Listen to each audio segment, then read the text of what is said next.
Chapter 2: Threats and Coercion.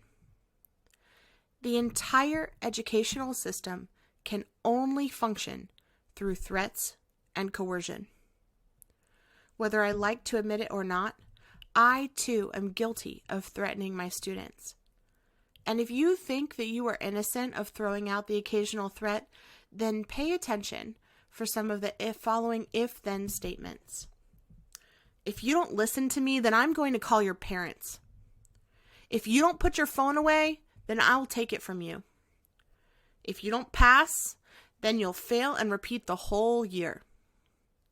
If you don't do your homework, then you'll do it during lunch. If you don't stop talking, then I'll put you in the quiet corner. If you get up, then I'll make you stand for the rest of class. If you won't stop playing around, then you'll have no recess. If you don't finish your lunch, then it's going in the trash. If you won't take off your hat, then I'm calling security. If you don't come to class, then we will notify the police. If you talk to me like that, I'll write you up for insubordination. If you don't get a C, then you can't play in the game tonight. If you don't change your clothes, then you'll be suspended. If you don't shut up, then we'll sit in silence until the bell. If you don't behave, then I'm writing your name on the board. If you don't stay in line, then you'll go to the principal. If you don't raise your hand to speak, then I will ignore you. If you don't do exactly what I say, then I will punish you. If you don't graduate, then you will be a failure. Teachers use threats all the time, although we may try to refer to them as consequences or external motivation. However, the impact is the same. If a student refuses to obey a teacher's command, then we will usually employ some sort of threat in order to coerce their obedience. Coercion is defined as the practice of persuading someone to do something by using force or threats. From the tender age of 5 years old, we force a child to leave his family and his home. We place him in a room with 1 or 2 adult strangers and 15 to 30 smaller strangers that are all the same age who were also forced to be there. We force them to repeat, memorize, sing, dance, talk, shut up, stand up, sit down, read, write, count, color, cut, paste, and more. We do not care if they are willing or able to do what we are asking them to do, and if they are not willing or able to do what we are asking them to do, then we will threaten them with various types of punishment, all the while touting the phrase that learning should be fun. If we want to inspire children to love learning, then we cannot continue to threaten or coerce them into doing so. When I turned 6 years old, my parents forced me to take piano lessons. I absolutely hated to practice 15 minutes every day and had no desire to play the kinds of songs that my teacher enjoyed, and mistakenly assumed that I should enjoy too. My parents would threaten me. If you don't practice piano, then you won't get dessert. When threats wouldn't work, they would result to bribes. If you practice piano, then I will let you watch a movie after dinner. Coercion turned something beautiful and enjoyable like music into something that was a chore and a bore. I continued to suffer year after year, and the topic became so contentious that it was negatively impacting my relationship with my parents.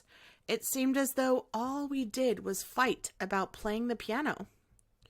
When I turned 13 years old, my parents agreed to stop forcing me, and so I quit taking piano lessons. Much to their surprise, once they stopped forcing me to practice or go to formal lessons, I actually started to grow an interest in playing the piano. I discovered songs that I wanted to learn how to play and spent hours each day trying to master each one. Playing the piano was still a challenge for me, but it was a challenge that I chose, not one that was being forced upon me. I even chose to take piano classes in college, played piano for our church's worship team, and I even teach piano lessons to other children and adults to this day.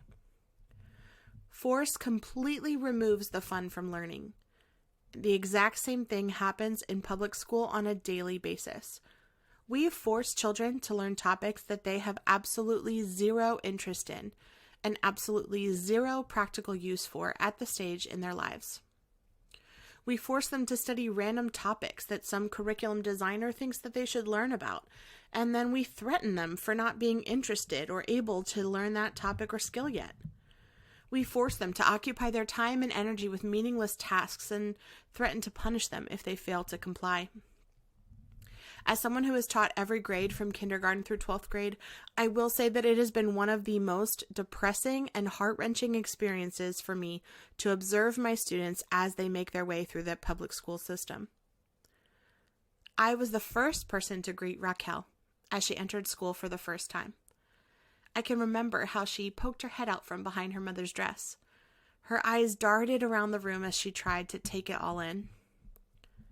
I got down on one knee, made sure to flash her a big bright smile, and said with my best teacher voice, "Good morning. I'm so glad you're here. We're going to have so much fun. What's your name?" Her big brown eyes looked up at me in utter fear.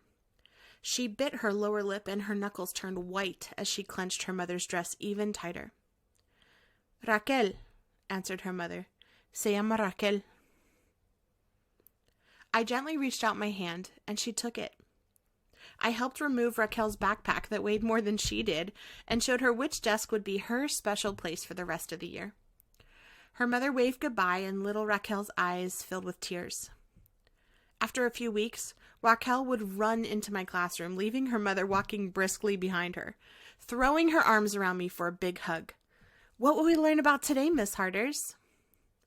It did not matter if we were learning about the colors, the numbers, the letters, or animals. Raquel was excited about it all. In fact, most of my students were. At 5 years old, the entire world was a mystery, a game, an adventure, and everything about the world was fascinating and exciting. Raquel loved to learn, but she struggled to keep up with her peers when it came to reading. She loved to draw and paint and color, but by first grade, we had labeled her as a slow learner, and she was placed in the remedial class. I would often stop by to see how she was doing, but instead of the happy, bright girl I knew in kindergarten, she had become quiet and isolated. The teacher had to follow the curriculum, and unfortunately, Raquel would be left behind. By 6th grade, Raquel's confidence was completely gone, and apathy was setting in. She was failing all of her classes, but even worse, she believed that she was a failure. She refused to do any of her assignments, and she no longer responded to threats by teachers to call her parents. What was the point? She was behind. Behind what? She was slow. According to whom? She was a lost cause. But we created the environment for her to feel that way.